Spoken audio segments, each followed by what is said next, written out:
Good morning, beta. Can you hear me? Please tell me. Yes, ma'am. Okay.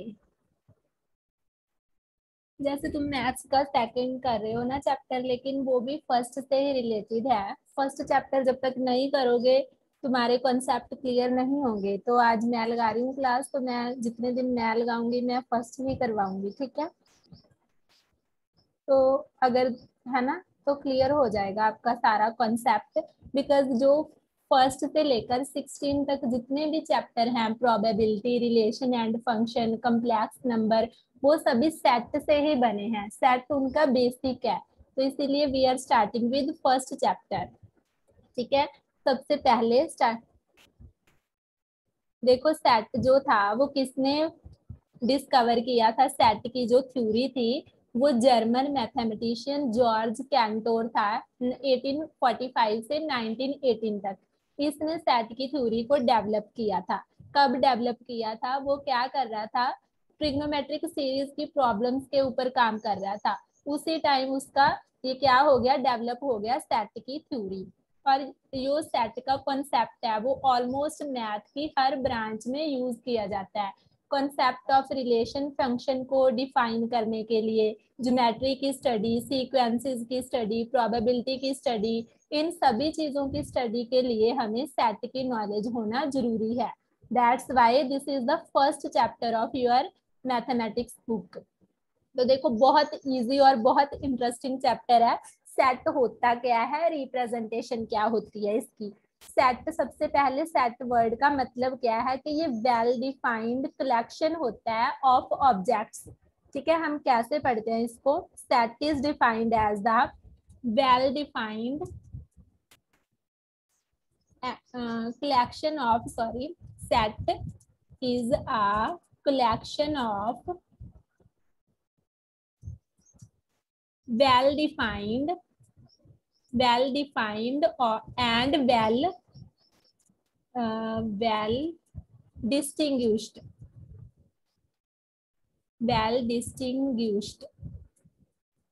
Objects, ठीक है। इस line से देखो, ये सेट की डेफिनेशन है कि सेट क्या होता है, कलेक्शन होता है। वेल डिफाइंड मतलब पूरा प्रॉपरली डिफाइन किए हुए ऑब्जेक्ट्स, और डिस्टिंग्विश्ड के प्रॉपरली वो डिफरेंशिएट किए हुए एक जैसे ऑब्जेक्ट से एक कलेक्शन में आ गए, है ना। उन जैसे मान लो ऑड नंबर्स लेस देन 10, तो कितने हैं? 1 3 5 7 9। ये बिल्कुल वेल डिफाइंड कलेक्शन है। और हमें पता है कि 10 से लेस कितने ऑब्जेक्ट्स हैं हमारे पास? 1 3 5 7 9, only 9। This is a set, ठीक है। ये वेल डिफाइंड भी है, वेल डिस्टिंग्विश्ड भी है। डिफाइंड कैसे है? ये ऑड नेचुरल नंबर्स हैं जो 10 से छोटे हैं। बेटा unmute yourself, mute yourself, Ambar, don't make noise, ठीक है। तो सेट क्या है? ये वेल डिफाइंड भी हो गया और वेल डिस्टिंग्विश्ड भी हो गया। सारे कौन से हैं? ऑड नंबर्स हैं, 1 3 5 7 9। तो ये इसका मतलब क्या है? इसको हम क्या बोल सकते हैं कि ये क्या है? एक सेट है। देखो, एवरीडे लाइफ में हम हमेशा कलेक्शन ऑफ ऑब्जेक्ट की बात करते हैं, of a particular thing, particular kind, किसी एक काइंड के, है ना। मान लो इसमें हम नंबर की ही बात कर रहे हैं, ऐसा नहीं है इसमें हम किसी और बीच में किसी और ऑब्जेक्ट की बात कर ले, है ना। सेम चीज की बात कर रहे हैं। उसी तरह किसी पार्टिकुलर काइंड के कलेक्शन को, ऑब्जेक्ट के कलेक्शन को, किसी पार्टिकुलर काइंड के ऑब्जेक्ट्स के कलेक्शन को हम सेट ही बोलते हैं। और इसकी मैथ्स में प्रॉपर डेफिनेशन क्या है? Collection of well defined and well distinguished objects. जैसे कि pack of cards, crowd of people, cricket team, ये सभी कलेक्शन ही तो है ऑब्जेक्ट्स के। लेकिन हमें ये देखना है कि क्या ये वेल डिफाइंड है, वेल डिस्टिंग्विश्ड है। अगर कोई भी ऑब्जेक्ट्स का कलेक्शन वेल डिफाइंड हो जाए तो हम उसको सेट का नाम दे देते हैं, ठीक है। मैथ्स में भी हम कलेक्शन पढ़ते हैं, नेचुरल नंबर्स का कलेक्शन, पॉइंट्स का कलेक्शन, लाइंस का कलेक्शन, प्राइम नंबर्स का कलेक्शन, ठीक है। स्पेशली हम ऐसे पढ़ते हैं ऑड नंबर्स लेस देन 10, या इवन नंबर्स, है ना, reverse of India, vowels in the English alphabet, ये भी कलेक्शन है और वेल डिफाइंड है। हमें पता है कौन कौन से वाउल है, only 5 A E I O U। Various kinds of triangle, prime factors of 210, word दे दिया ना, यहाँ पे नंबर दे दिया एक 210 के प्राइम फैक्टर्स, तो वेल डिफाइंड बन गया। सोल्यूशन ऑफ इक्वेशन, इस इक्वेशन का सोल्यूशन हमें पता है 2 and 3 आएगा, ठीक है। तो ये वाली एग्जांपल्स इतनी भी ये सारी थी, ये सारी क्या थी, well defined collection of objects. Clear है बेटा इतना? प्लीज टेल मी यस और नो। Yes ma'am. ठीक है।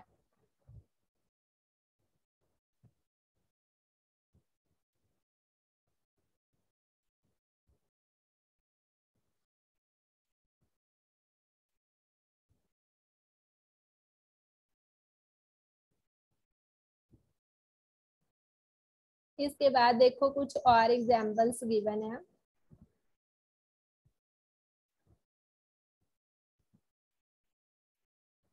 देखो जहां ऊपर दिया था कि reverse set of collection of reverse of India, है ना, तो वो कलेक्शन था, लेकिन यहाँ पे हम डेफिनेटली डिसाइड कर सकते हैं कि गिवन पार्टिकुलर ऑब्जेक्ट कलेक्शन को बिलोंग कर रहा है या नहीं कर रहा है। हम अभी कुछ रह गया सिर्फ,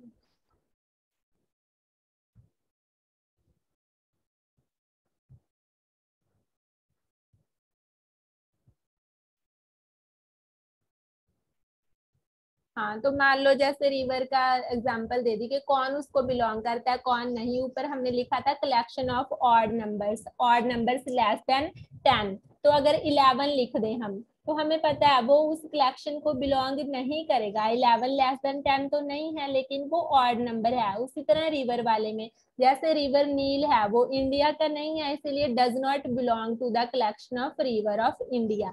यहाँ बिलोंग टू की बात कर रहे हैं। बिलोंग टू को हम यहाँ पे एक सिंबल से डिनोट करेंगे।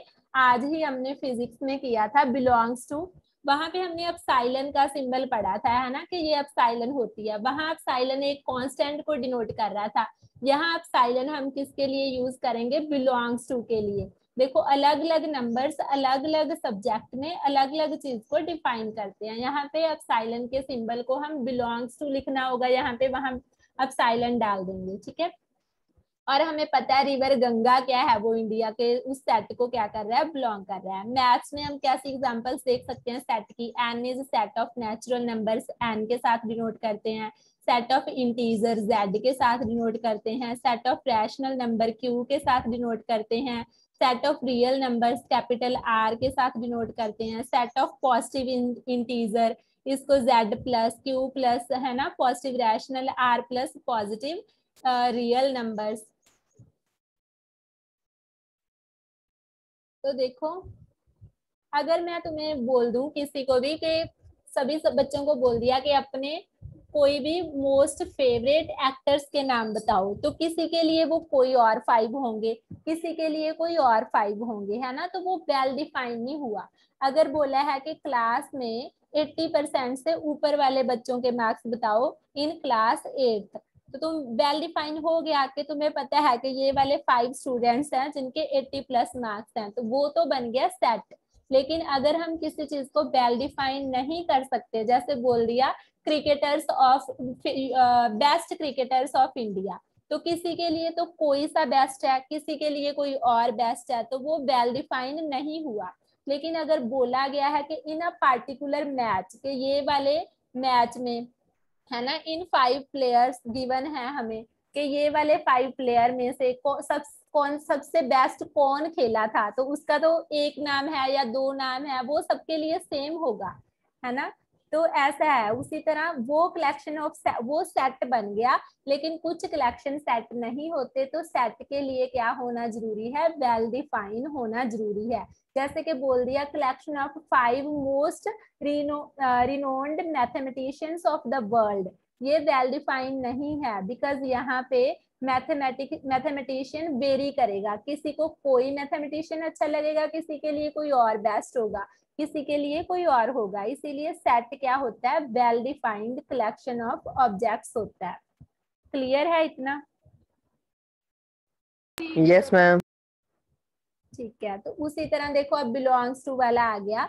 कि अगर कोई भी एलिमेंट ए है वो सेट ए का एलिमेंट है तो हम क्या लिखेंगे, इनको क्या बोलते हैं, हम एलिमेंट्स बोलते हैं। ठीक है, जैसे मान लो मैंने लिख दिया बाउल्स ऑफ इंग्लिश, तो तुम क्या लिखोगे, ए ई आई, तुम क्या लिख दोगे, मैंने बोल दिया बाउल्स ऑफ इंग्लिश लिखो, तो आप सभी क्या लिख दोगे, ए ई आई ओ यू।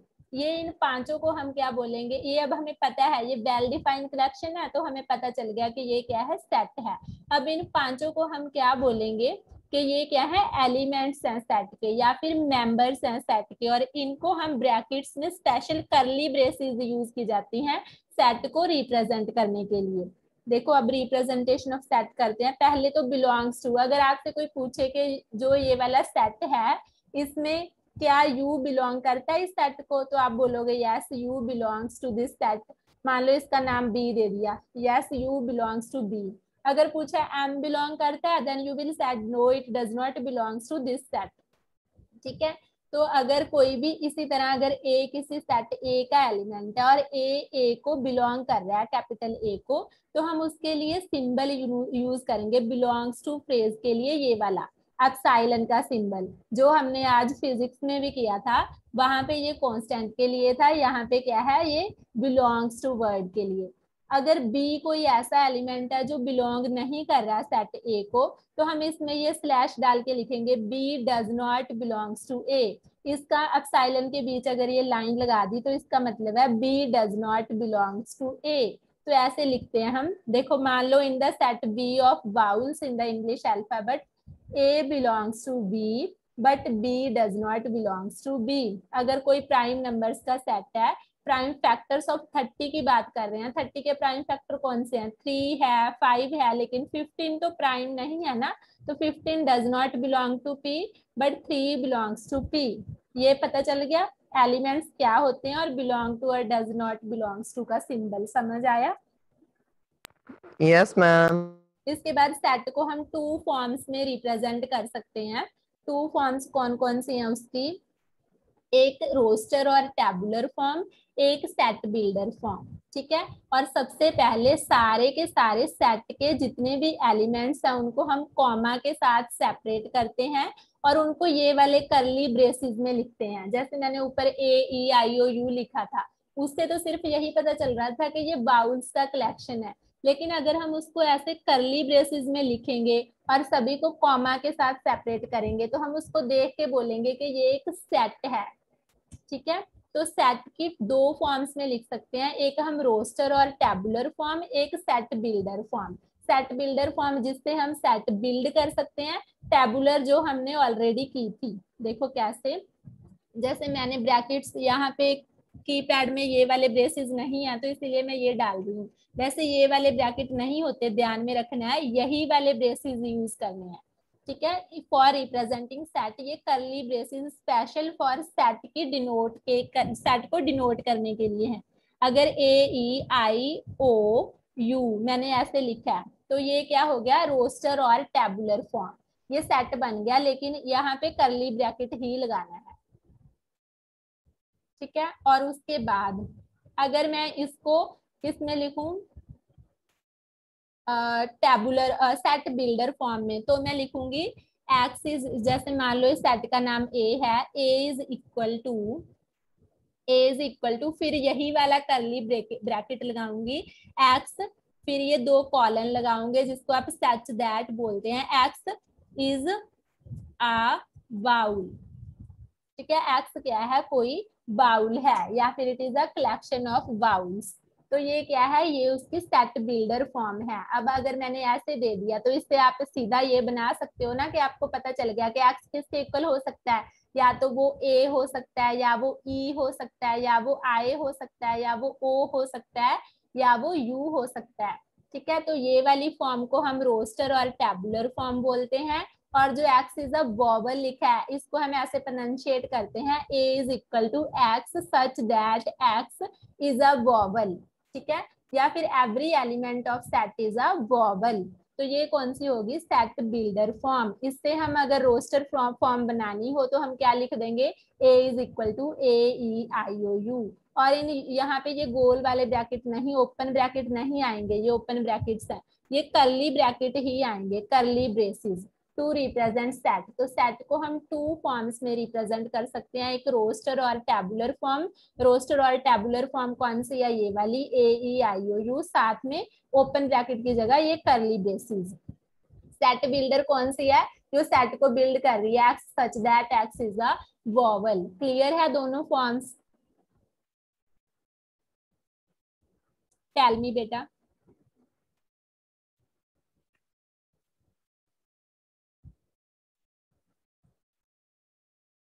यहाँ तक क्लियर है बच्चे? किसी को कोई डाउट हो? यस और नो?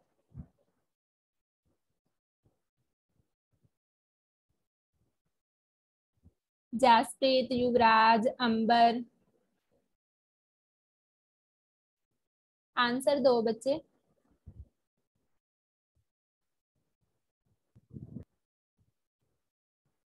जासप्रीत बोलो बेटा। No ma'am. ठीक है, तो नेक्स्ट है, देखो ये वही लिखा है कि रोस्टर फॉर्म में हम हमेशा एलिमेंट्स को कॉमा के साथ सेपरेट करते हैं, ब्रेसेस में लिखते हैं। फॉर एग्जांपल अगर हम set of all even positive integers लिख रहे हैं लेस देन 7, तो वो क्या आएंगे 2 4 6। ये क्या हो गया, सेट रोस्टर फॉर्म वाला सेट और स्टेबुलर फॉर्म वाला। ठीक है, अदर एग्जांपल्स भी हैं, set of all natural numbers जो 42 को डिवाइड करते हैं, तो ये भी क्या हो गया, रोस्टर फॉर्म में हमने लिख दिया। ठीक है, तो इस तरह से हम रोस्टर फॉर्म में लिखते हैं। ये इंग्लिश वाला भी आ गया, बाउल्स वाला भी, A E I O U, set of odd natural number. अगर ये बोला होता है लेस देन दिस या फिर ग्रेटर देन दिस, तो हमें पता होता है ना, यहाँ पे क्या है, सिर्फ ऐसे लिखा है set of odd natural numbers, तो आप अप टू सो ऑन करके लिख दोगे। लेकिन ये भी क्या है, ये भी सेट है 1 3 5, हमें पता तो है ना कि आगे आगे कौन कौन से नंबर आएंगे। उसके बाद जैसे मान लो लिखा है रोस्टर फॉर्म में लिखना है, हमें स्कूल वर्ड दे दिया कि हमने स्टार्टिंग में ही पढ़ा था कि सेट की डेफिनेशन क्या है, collection of well defined and well distinguishable. Distinguishable का मतलब क्या है, डिस्टिंक्ट, डिफरेंट डिफरेंट एलिमेंट्स और साथ में उनको वेल डिफाइन किया हुआ है, ऐसे कलेक्शन को हम क्या बोलते हैं, सेट। अगर देखो स्कूल वर्ड दिखा है SCHOOLL है ना, और हमसे पूछा है कि इसको रोस्टर फॉर्म में लिखो सेट में, तो क्या लिख सकते हो, SCH, उल्टा फुल्टा भी लिख सकते हो HOLCS, इससे कोई फर्क नहीं पड़ता, ऑर्डर से कोई फर्क नहीं पड़ता, लेकिन आप ओ को 2 टाइम्स नहीं लिखोगे।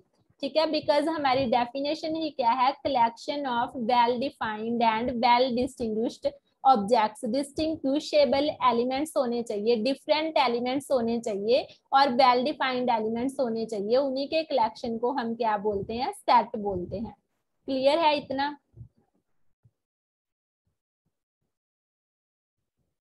बोलो बेटा, प्लीज रिप्लाई किया करो। Yes, ma'am. ठीक है, उसके बाद अब सेट बिल्डर फॉर्म आ गई, देखो वही आ गया, x such that X is a vowel in English alphabet. अगर आपको सेट बिल्डर फॉर्म में लिखना है तो लिखोगे X such that X is a vowel in English alphabet. अगर स्कूल को बोला है सेट बिल्डर फॉर्म में लिखोगे तो आप लिखोगे X such that X is a word of school, है ना, अल्फाबेट ऑफ वर्ड स्कूल। तो ऐसे ही हम सेट बिल्डर को ऐसे लिखते हैं, जैसे मान लो आपको बोला है set of natural numbers less than 10, तो अगर तो टेबुलर फॉर्म में लिखा है तो आप कर्ली ब्रेसेस में क्या लिख दोगे, 1 2 3 4 5 6 7 8 9। लेकिन अगर आपको सेट बिल्डर में लिखना है तो लिखोगे X such that X is a natural number less then 10। यहाँ पे बोला है example, x such that X is a natural number and x lies between 3 and 10। तो टेबुलर फॉर्म में इसका क्या बन जाएगा, 4 5 6 7 8 9, ये वाले एलिमेंट्स आएंगे ओनली, है ना। इनको कर्ली ब्रेसेस में क्लोज कर दोगे, साथ में सेपरेट कर दोगे कॉमा से, वो टेबुलर होगी इसकी, और ये वाली कौन सी होगी, सेट बिल्डर फॉर्म। देखो सेट बिल्डर फॉर्म में और भी एग्जांपल लिखी है, नेचुरल नंबर विच डिवाइड्स 42, इसमें हम लाइंस में लिखेंगे। ठीक है, इसमें हम नंबर्स को कॉमास में नहीं लिखेंगे, सच दैट करके लिखेंगे। अब क्वेश्चन करते हैं, देखो जैसे लिखा है, write the solution set of equation this in roster form. Roster form कौन सी थी, फर्स्ट वाली। रोस्टर को हम टेबुलर भी बोलते थे, है ना। सेट बिल्डर को वैसे ही समझ लो कि जो सेट को बिल्ड कर रही हो, है ना, उसमें यहाँ से सेट बिल्ड हो रहा है। फर्दर हम आगे से आगे नंबर लिख सकते हैं कि कौन कौन से 42 को डिवाइड करते हैं, 2 3 4, है ना। 4 नहीं करता, 2 3, उसके फर्दर जो भी करते हैं उन सभी को 6 अप टू सो ऑन। यहाँ पे देखो एक्स की कौन कौन सी वैल्यू आएंगी जब फैक्टर बनाएंगे, 1 एंड -2। अगर इन्होंने किस में बोला था लिखने को, रोस्टर फॉर्म में, तो क्या आ गया, 1 कॉमा -2 करली ब्रेसेस। क्लियर है फर्स्ट एग्जाम्पल। Yes ma'am.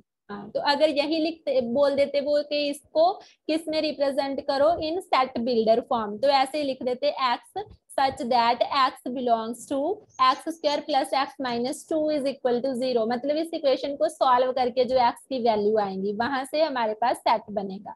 ठीक है, जैसे अब फर्दर है कि x is a positive integer and x square is less than 40। x क्या है, 40 से छोटा है, x का स्क्वायर पॉजिटिव इंटीजर है। पॉजिटिव इंटीजर कौन से हैं, 1 2 3 4 5, है ना। जब तक 5 का स्क्वायर क्या है, 25, 6 का स्क्वायर क्या है, 36, 7 का स्क्वायर क्या है, 49। तो मतलब कौन कौन सी वैल्यू आएंगी एक्स की, 1 2 3 4 5 6। ये बन गया हमारा रोस्टर फॉर्म में। उससे फर्दर वाली नहीं आएंगी बिकॉज हमें साथ में कंडीशन है कि एक्स स्क्वायर क्या होना चाहिए, 40 से लेस। ये क्लियर है एग्जाम्पल। ये देखो ये बन गया इन सेट, कौन सी फॉर्म थी, रोस्टर और टैबुलर फॉर्म। इतना क्लियर हो गया सबको। Yes, ma'am. ठीक है, इसके बाद ये देखो, हाँ थर्ड एग्जाम्पल देखो, यहाँ पे हमें सेट बिल्डर फॉर्म में लिखना है। तो कैसे लिखोगे, ये क्या है, 1 4 और ये अप टू सो ऑन, ये चलता ही जा रहा है, मतलब साथ में कोई कंडीशन नहीं है। तो सीधा लिख दिया x such that X is the square of a natural number. ठीक है, क्लियर है ये वाला भी। और इसको देखो ऐसे भी लिख सकते हो, हाँ ऐसे भी लिख सकते हो, X such that X is equal to N square where N belongs to. इसका मतलब यहाँ साइलेंट नहीं है, मतलब N belongs to capital N. Capital N किसको डिनोट करता है, हमने ऊपर ही सभी के डिनोशन सिंबल किए थे, नेचुरल नंबर को। उसके बाद अब हमें सेट को सेट बिल्डर फॉर्म में लिखना है। देखो अब ऐसा दे दिया, ये इसको ध्यान से देखो, ये क्या है, 1/2, 2/3, 3/4। ऊपर जितना है उससे नीचे क्या हो रहा है, उसमें एक प्लस हो रहा है, 1/1 प्लस 1 कितना बन गया, 2। 2 में एक प्लस किया, नीचे 3, ऊपर 3, नीचे 3 प्लस 1, ऊपर 4, नीचे 4 प्लस 1। ठीक है, तो इसको किस में लिखना था, सेट बिल्डर में। और यहाँ पे हमारी लास्ट वैल्यू कितनी है, एन की 6 है ना। 6 + 1 7, 7 वाली वैल्यू नहीं है। हमने यहाँ देखा कि हर एक मेंबर है जो न्यूमिनेटर में वो 1 छोटा है देन द डिनोमिनेटर।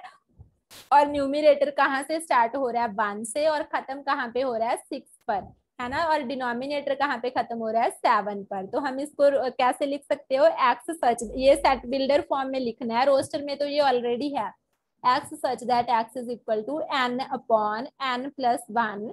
n क्या है, नेचुरल नंबर है जिसकी वैल्यू कहाँ लाई करती है, ग्रेटर देन और इक्वल्स टू 1। 1 भी हो सकती है और 1 से ज्यादा भी, 6 भी है और 6 से छोटी भी।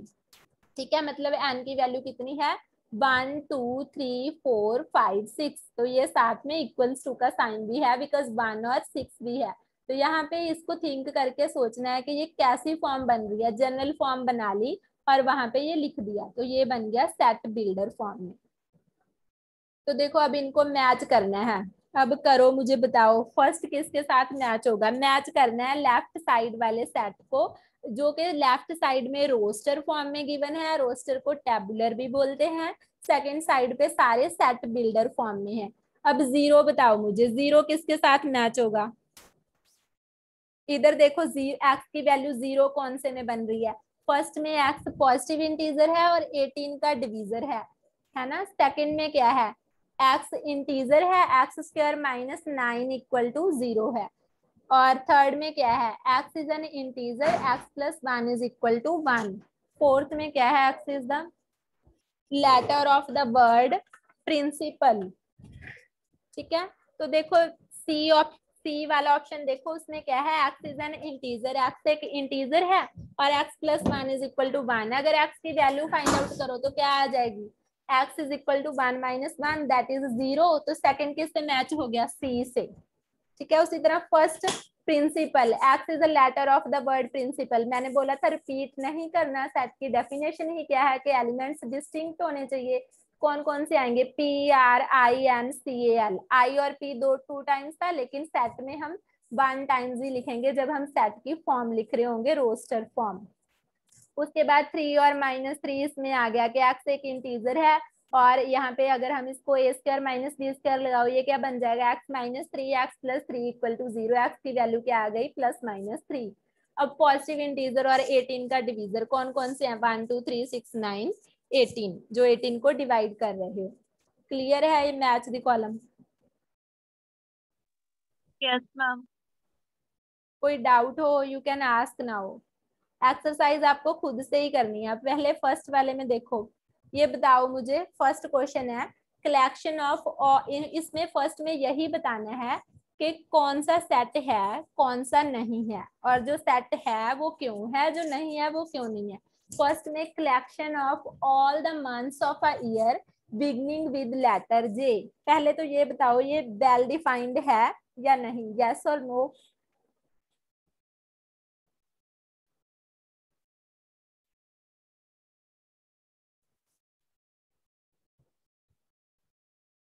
ये सेट है या नहीं, यस और नो। युवराज, फर्स्ट क्वेश्चन को देखो और बताओ।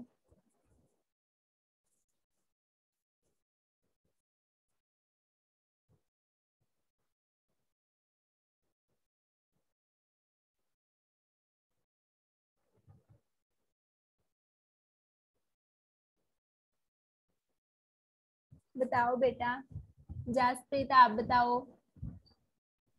Yes, ma'am. हैगा। हाँ, क्यों है, बिकॉज ये क्या है, वेल डिफाइंड है। इसमें हमें कौन कौन से आएंगे, जे से कौन कौन से स्टार्ट होते हैं, जनवरी जून जुलाई, 3 है, हमें पता है कि जे से कौन कौन से स्टार्ट होते हैं, और वो क्या बन गया, सेट बन गया। सेकंड में देखो, collection of 10 most talented writers of India, क्या ये सेट है, यस और नो। No, ma'am. हाँ, क्यों नहीं है, बिकॉज ये कहाँ, यहाँ पे किसी के लिए कोई और टैलेंट, किसी के लिए कोई और ज्यादा टैलेंटेड होगा, किसी, सबके लिए अलग अलग होंगे, ये वेल डिफाइंड नहीं है। उसी तरह a team of 11 best cricket batsman of the world, ये भी सेट नहीं है। Collection of all boys in your class, ये सेट है या नहीं है, Yes, ma'am. ये सेट है ना।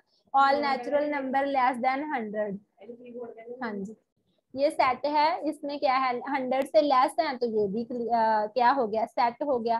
Collection of novels written by Munshi Premchand, अगर यहाँ पे ओनली होता कलेक्शन ऑफ नॉवेल्स, हमें राइटर ना गिवन होता, हम कलेक्शन नहीं कर सकते थे, लेकिन मुंशी प्रेमचंद की सारी तो हम कलेक्ट कर ही सकते हैं। हो सकता है बहुत सारी हो, इनफिनाइट हो, अनकाउंटेबल हो, लेकिन सेट तो है, हम वेल डिफाइंड तो वो है ही ना कि मुंशी प्रेमचंद ने कौन सी लिखी है। उसके बाद इवन इंटीजर्स का कलेक्शन, ये भी सेट है। ठीक है, क्लियर हो गया ना इसके फर्स्ट क्वेश्चन से। Yes, ma'am. Collection of question in this chapter set है या नहीं। Yes, ma'am. हैगा। Collection of most dangerous animals of animal world, sorry, ये सेट है या नहीं। No, ma'am.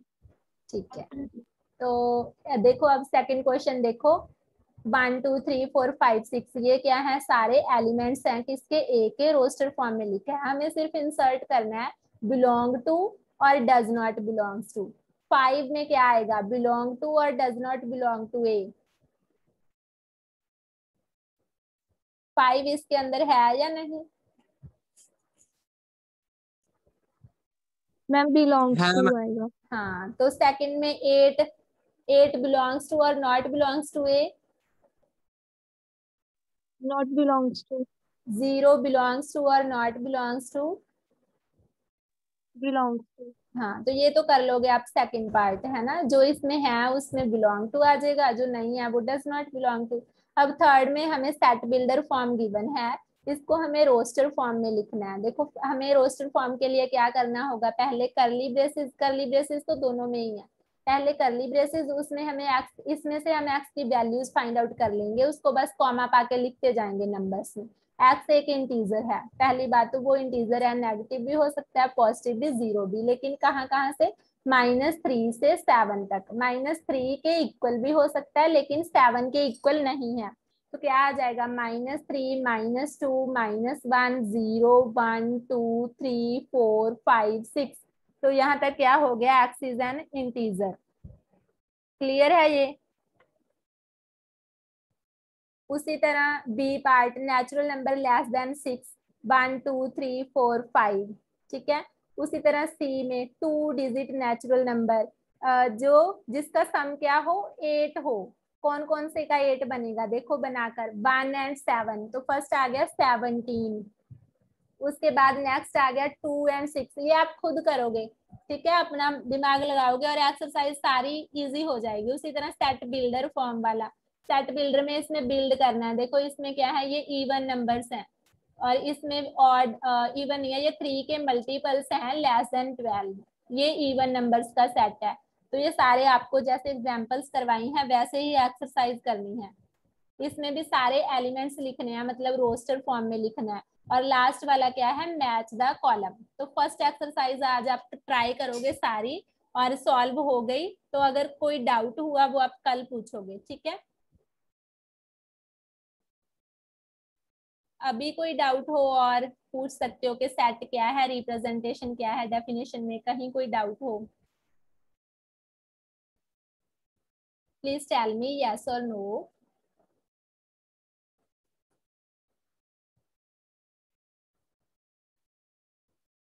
बेटा प्लीज रिप्लाई किया करो, I am waiting for your answer.